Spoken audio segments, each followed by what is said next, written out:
Ma présentation a porté sur un travail qui consistait à calculer l'effectif nécessaire médical pour un service de CHU, un service de médecine. En effet, le travail est déjà bien documenté sur les services dans l'activité est postée, comme le service des urgences, les services de réanimation. En revanche, calculer un effectif médical nécessaire pour un service de médecine en CHU est quelque chose qui n'existe pas. Il n'existe pas de modélisation du sujet. Donc nous avons travaillé sur ce point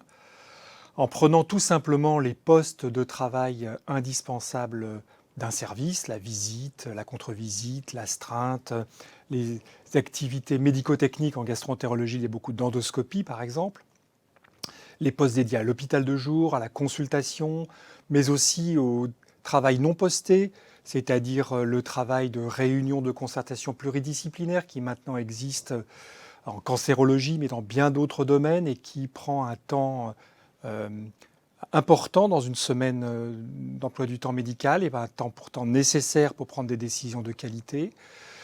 Le temps nécessaire à la consultation, à la préparation de la consultation, le temps nécessaire à l'entretien avec les familles des patients hospitalisés, qui est également un temps extrêmement important sur le plan relationnel, mais aussi sur le plan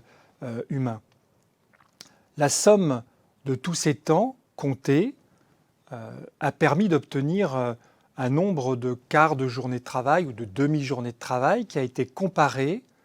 à l'effectif standard, dit de référence, fourni par la direction des affaires médicales de notre établissement. Et nous avons constaté qu'il existait une différence assez significative entre le besoin calculé et l'effectif dit de référence. Cet écart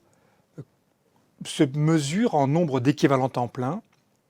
et il se mesurait pour l'activité actuelle à 3,6 équivalents temps plein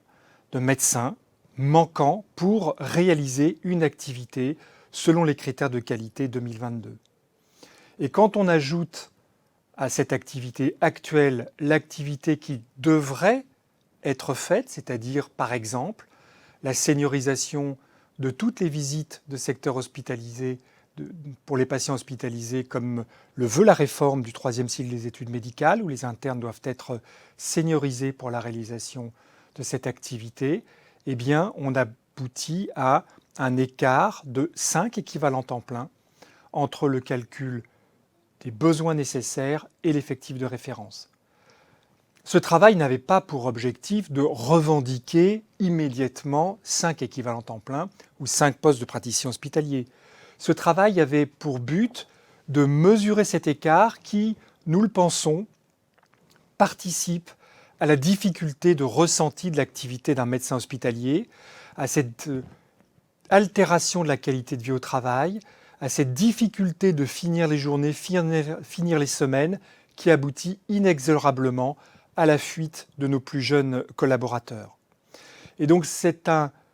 moyen de mesurer l'écart entre les besoins et les effectifs réels qui participe très probablement à la difficulté ressentie dans les établissements de santé.